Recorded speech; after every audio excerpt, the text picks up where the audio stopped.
제가 고등학교 2학년 때로 기억이 되는데요. 성경을 한번 집중적으로 읽었던 적이 있습니다. 너무 성경 읽는 게 재밌어서 밥 먹으면서도 읽었었습니다. 근데 그때 예수님을 인자라고 표현했는데 이해가 안 되는 거예요. 그래서 옛날 성경을 한자가 있었잖아요. 한자를 보니까 사람 인자에다가 아들 자자로 돼 있어요. 예수님이 하나님의 아들이신데 왜 인자라고 썼지? 그거 답을 얻는데 한 10년 걸렸습니다. 잘못됐죠. 왜냐하면 하나님의 아들이신 뭐라고 그래야 되죠? 신자 또는 천자 그래야 되겠죠.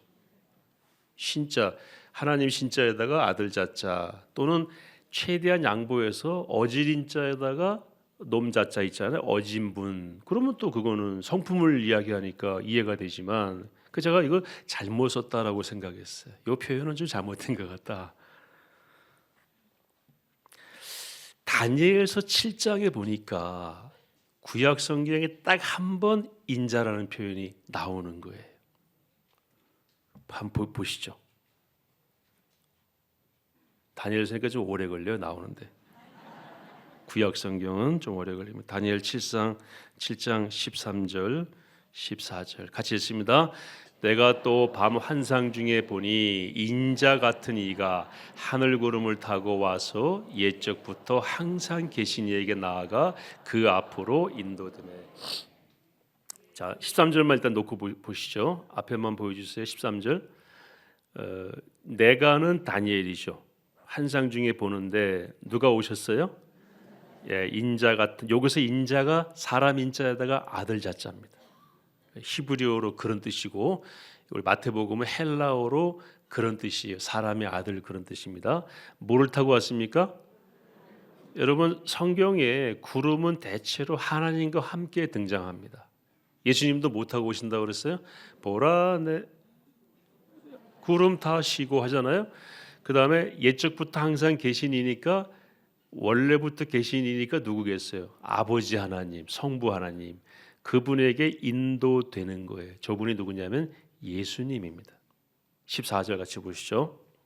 시작. 그에게 권세와 영광과 나라를 주고 모든 백성과 나라들과 다른 언어를 말하는 모든 자들이 그를 섬기게 하였으니 그의 권세는 소멸되지 아니하는 영원한 권세요 그의 나라는 멸망하지 아니할 것이니라. 아멘. 마치 주기도문 맨 마지막처럼 그 나라와 권세와 영광이 영원히 아버지께 있습니다라는 고백처럼 저렇게 예수님의 등장과 함께 저런 표현이 나오는 거예요. 저걸 누가 봤다고요? 다니엘이 환상 중에 보았고, 그때 예수님께 나온 분을 뭐라고 표현했습니까? 인자라고 표현했어요. 저 인자라는 단어를 저게 나다라고 받은 유일한 분이 누굽니까? 예수님이. 예수님이 당신을 표현할 때 다른 표현을 쓰면 안 되는 겁니다. 저 표현을 써야 다니엘 7장에 예언된 저 분이 바로 누구다? 나다. 그래서 저 분을 나다라고 표현한 표현이 복음서에 여러 번 나오죠. 마태복음 8장 20절 한번 보실까요? 시작. 예수께서 이르시되 여우도 굴이 있고 공중의 새도 거처가 있으되 인자는 머리둘 곳이 없다 하시더라. 저 인자가 누굽니까? 예수님. 저 인자가 바로 사람의 아들이라는 글자의 표현인데 저것을 어디서 가지고 온 거예요? 다니엘서에서 가지고 왔고, 가지고 왔다는 의미에서 계속 띄워놔 보세요. 가지고 왔다는 의미에서 원래 헬라어 원어에는요 인자가 아니고 그 인자로 돼 있습니다. 그가 뭐죠? 정관사. 다른 게 아니고 바로 그 인자라는 뜻이에요. 다른 인자가 아니고 그 인자.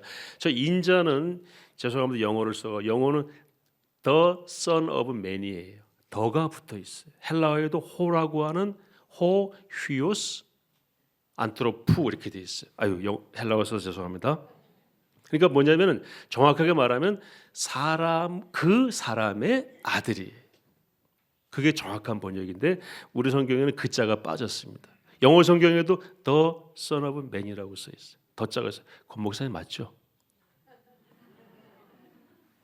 더 잘하실 거예요. 그래서 더 son of man 저것은 사람의 아들이라는 그런 의미가 아니고요. 다니엘서에 나왔던 그 인자라는 그 표현이 바로 나다라는 뜻이에요. 저 수고입니다, 수고.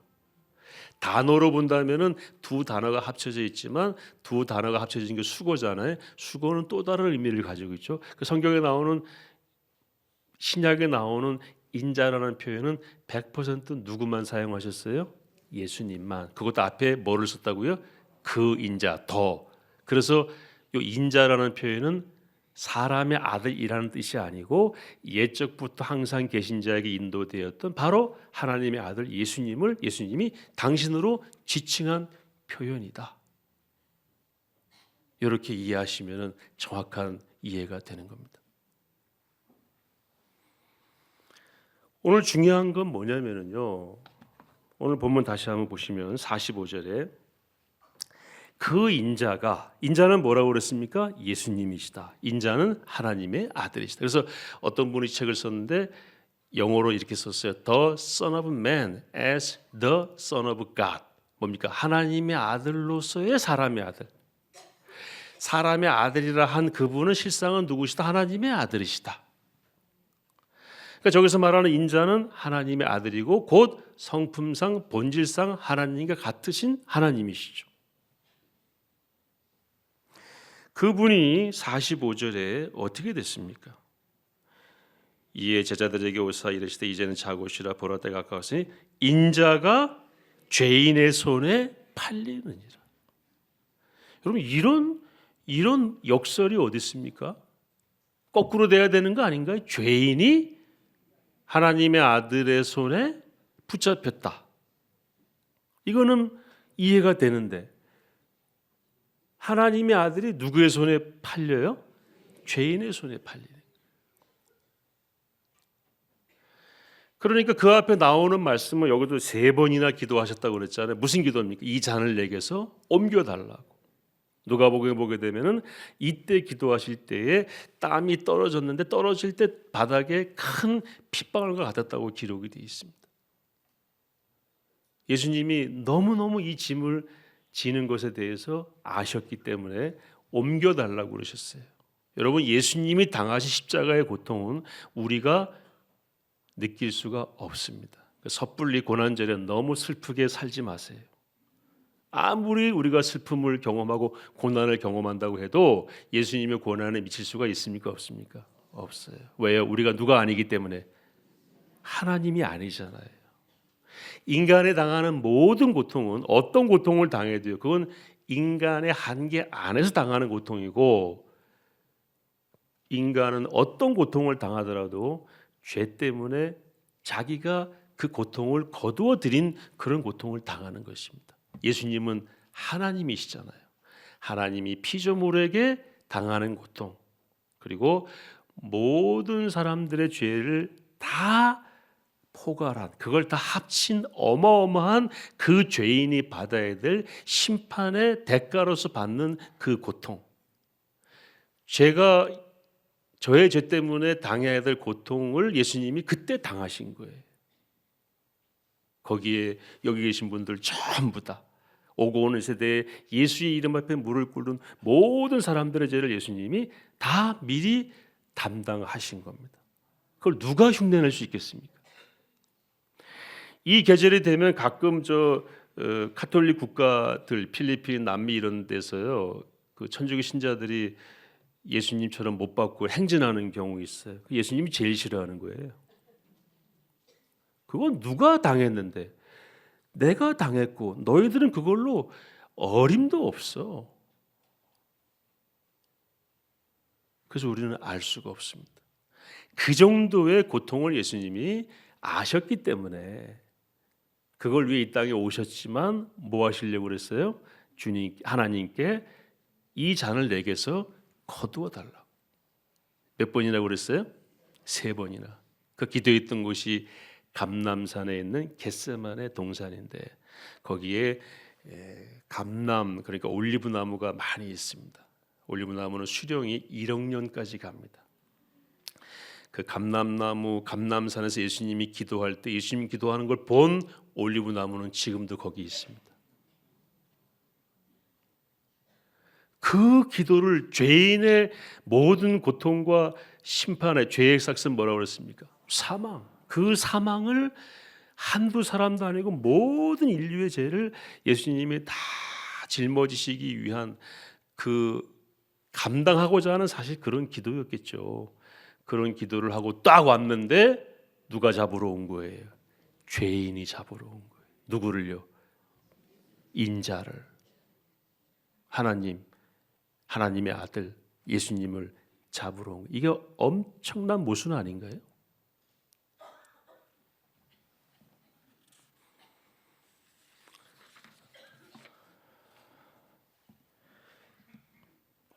우리가 사는 세상은 이 엄청난 모순으로 가득 차 있습니다. 그래서 제가 지난주에 말씀 잠깐 드린 대로요, 세상에 유토피아가 있다고, 좋은 세상이 올 거라고, 우리가 그걸 만들 수 있다라고 말하는 건 다 뭐라 그랬습니까? 다 그거는 사실이 아니고 이루어진 바도 없고요. 심하게 말하면 사기입니다. 왜요? 세상은요, 죄인이 하나님을 체포하는 그 질서가 완연하게 서 있는 곳이 세상입니다. 그러므로 세상이 우리에게 희망을 줄 수 있습니까? 없습니까? 희망의 조각은 줄 수 있어요. 그러나 온전한 희망은 우리가 그걸 만들어낼 근거가 없습니다. 그러므로 세상이 왜 이렇게 힘든가? 나는 세상에서 참 살기 힘들다라고 말하는 분은 세상을 파악하신 분이에요. 아직도 세상은 너무, 제가 지난주에 말씀드린 인생은 아름답다. 무슨 그런 거짓말이 어디 있어요? 어떨 때는 그런 착각에 들 때도 있겠죠. 그래서 플라톤은 뭐라고 그랬습니까? 우리가 경험하는 세상은 참된 세상이 아니다. 우린 동굴 속에 갇힌 자와 같고 동굴 안에서 동굴 벽에 비춰지는 저 바깥 세상의 그림자를 진짜인 것처럼 알고 살아가는 그런 존재다. 그래서 밖으로 나가야 된다. 나가는 걸 이데아, 이상이라고 얘기했지만 밖에 나와도 여전히 뭡니까? 동굴입니다. 사람이 하나님을 만나지 않는 이상은 어디에 있든지 이 한계를 벗어날 수가 없는 것입니다. 그러면 여러분, 오늘 다시 한번 도대체 인간은 무엇이고 인생은 무엇이고 세상은 무엇인지에 대해서 말씀 앞에서 한번 고민해 보시는 시간이 될 수 있기를 바라는 것입니다. 제가 오늘 병원에 갔더니요, 멋진 구호가 있더라고. 한번 보여드릴까요? 강원도 속초에 있는 거라서 좀 오래 걸려요. 온 주민이 행복하게 웃는 그날까지 속초의료원이 함께하겠어. 제가 저걸 딱 보면서요, 저거 책임질 수 있나? 저런 구호가 너무 많아요. 여러분, 누군가가, 어떤 조직이 우리를 완전히 책임지겠다 또는 과하게 책임지겠다고 하는 말은 사실이 아닐 가능성이 매우 높습니다. 다음 장면 보여주세요. 속초의료원이 저지경 났어요. 의사도 못 구해요. 저 엊그저께 신문에 나온 거예요. 그 앞에 사진 다시. 근데 뭐 하겠다고요? 이러면 맞아. 속초의료원이 함께 하겠습니다. 가로 열고 의사 없이. 그거 말이 안 되잖아요. 저는 속초의료원을 비난할 게 아니라 제가 기사를 자세히 보니까 저런 상태에 있는 의료원이 100개가 넘는데요. 그러니까 저 의료원뿐만 아니라 우리나라 지금 의료 체계의 큰 문제인데 제가 기사를 아무리 봐도 답은 없습니다. 왜요? 4억을 줘도 안 간대요. 왜 안 가겠어요? 뭐 이유가 다 우리가 알잖아요. 저 비난하고 싶은 생각은 없어요.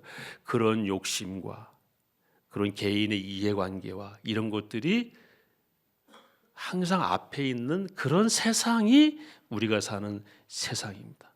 그런 분들이 부분적으로 내가 이런 좋은 세상을 만들어 줄게요. 그거는 사실이 아닐 가능성이 많습니다. 제가 언제 한번 돌아다니다가 어느 안경점 앞에 붙어 있는 간판을 보고 또 제가 한번 웃었어요. 우리는 좋은 안경이 인생을 변화시킨다고 믿습니다. 이렇게 써 있더라고요.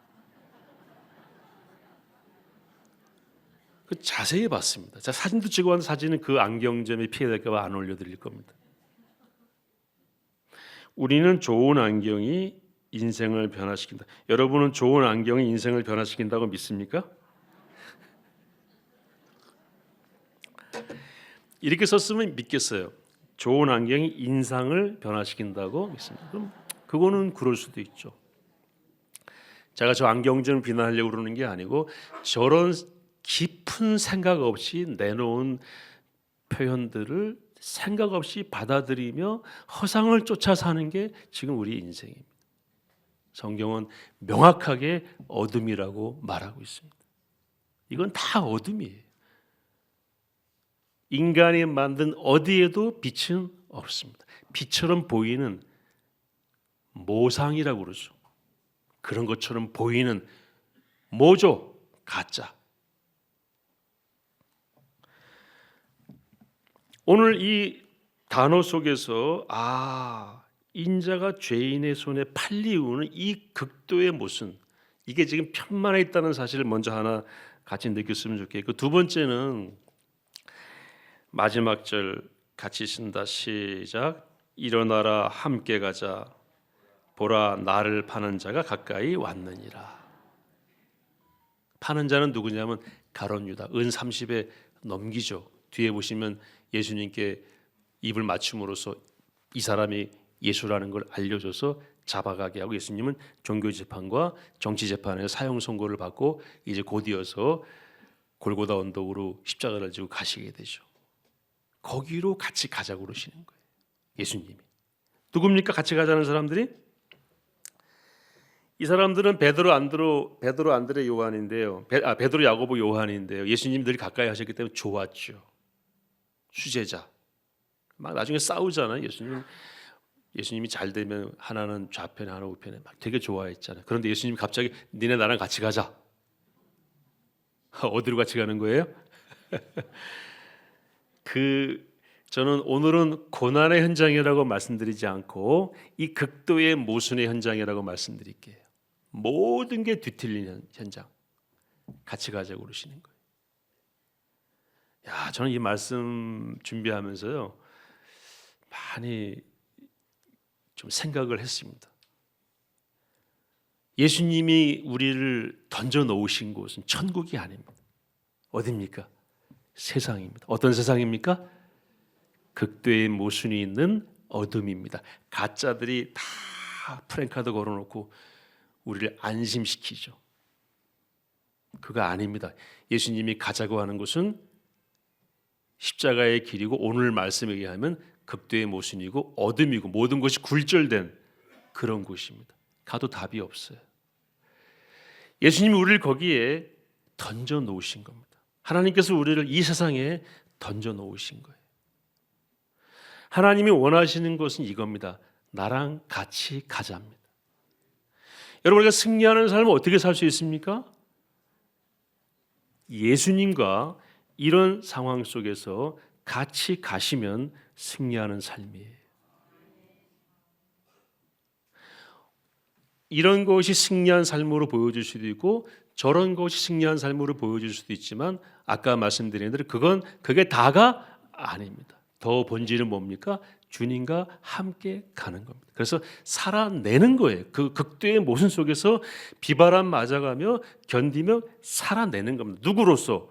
예수님의 제자로서. 그걸 말씀하신. 일어나라 나와 함께 가자. 저는 죄송합니다만은 우리 어르신들만큼 오래 살지 않았지만 이럴 때가 있어요. 이게 인생이구나 하는 걸 느낄 때가 언제냐면요, 실패했을 때, 뜻대로 될 때 안 될 때, 이게 인생이구나. 뭐가 잘 될 때는요, 지금은요 불안해요. 이거 지금 잘 가고 있는 건가? 그러면서 자꾸 누구의 뜻을 물어보는 겁니까? 하나님의 뜻을 여쭤보고 거기에 지금 걸쳐 있는가를 점검하는 겁니다. 인생은 그렇게 쉬운 것이 아닙니다. 미국에 이런 재밌는 얘기가 있대요. 어떤 집이 말을 키우고 있었는데 말이 도망갔어요. 그 주인이 아이고 망했다 이렇게 말하지 않고 뭐 그럴 수도 있지. 이 말이 도망갔다가 3마리를 데리고 들어왔대요. 만세, 내 인생 이제 끝났다. 너무너무 좋다. 그렇게 말하지 않고 뭐 그럴 수도 있지. 그 새로 들어온 3말 중에 한 말을 아들이 타다가 떨어져가지고 다리가 부러졌어요. 이놈의 말 그렇게 하지 않고 뭐 그럴 수도 있지. 이게 다 뭡니까? 이게 다 인생이지. 그 며칠 뒤에 전쟁이 나가지고 마을 청년들이 다 징집이 됐대요. 아들만 제외하고. 그럴 때도 그 아버지가 뭐라 그래? 뭐 그럴 수도 있지. 정말 인생에 대해서 좀 아는 분이죠. 여러분 뭐 말이 3마리 나가면은 망했고 들어오면 또 성공했고 감사합니다. 얼굴이 막 화색이 돌고 아들이 딱상하니까 야 말 잡아라. 또 아들이 군대 안 가게 됐으니까 물론 안 죽게 됐잖아요. 안 죽을 수도 있어요. 확률이 높아지니까 또 말을 높이고 그 말의 이름을 동상 세우고 난리치고 그거는 낮은 수준의 인생입니다. 저는 그 사람이 누군지는 모르지만 그렇게 말을 했다기보다는 그런 말이 나오는 어떤 이야기를 누가 만들었는지도 모르겠지만 인생을 좀 아는 분이거나 우리에게 인생이 뭔가를 보여주는 재미있는 이야기가 아닌가 싶어서 한번 소개해 드렸습니다. 인생은 그렇게 단순하지가 않고 우리 뜻대로 되지도 않고 어느 한 면을 보고 판단할 수도 없고 어차피 하나님이 우리를 던져 놓으신 곳은 어디라고요? 극도의 모순이 있는 곳이고 그리스도인으로 살아가려면 뭘 겪어야 되고 고난을 겪어야 되고 이 모든 것이 혼재된 상황 속에서 예수님 붙잡고 가는 그게 승리하는 인생이다. 예수님은 죽으심과 부활을 경험하시면서 그 길을 가셨잖아요. 이걸 내가 어떻게 여기서 승리할까 성공할까를 따지시지 않고 하나님이 주신 길을 그냥 가신 거예요. 죽으셔야 되면 죽으셨고 하나님이 성경에 나온 대로 로마 10장에 나온 대로 죽은 자 가운데 살리시면 또 살아나셔서 하늘로 올라가셔. 그래서 우리의 구원을 어떻게 하신 겁니까? 완성하신 겁니다. 여러분 인생 절대 일희일비하지 마시기 바랍니다. 다 감사한 거예요. 이 고통 속에도 주님의 인도하심이 있으면 감사하고 이런 기쁨이 있지만 주님의 인도하심이 없다면 불안한 거고 이런 리뷰 인생을 돌아보시면서 주님과 동행하는 것이 이 고난주간과 부활절에 우리가 한번 고민해야 될 부분이 아닌가 하는 마음에서 이 은혜를 같이 나누고 싶었습니다. 어떤 분이 저한테 지난주에 그러시더라고요. 뭐 좀 많이 인생에 꼬인 분이에요. 목사님 저 부활 좀 시켜주세요 그러더라고요. 우리 교회 나오는 분은 아닌데 외부에서 만난 분인데 제가 그랬어요. 부활하시려면 먼저 죽어야 돼요. 그렇죠? 안 죽으려고 하면 부활이 없습니다. 그러나 죽음도 주님을 따라가는 과정이라고 하면 그건 실패가 아니에요. 여러분 주님과 함께 동행하시면서 고난주간 또 부활절을 맞이하시면서 승리하는 삶 사시기를 축복합니다.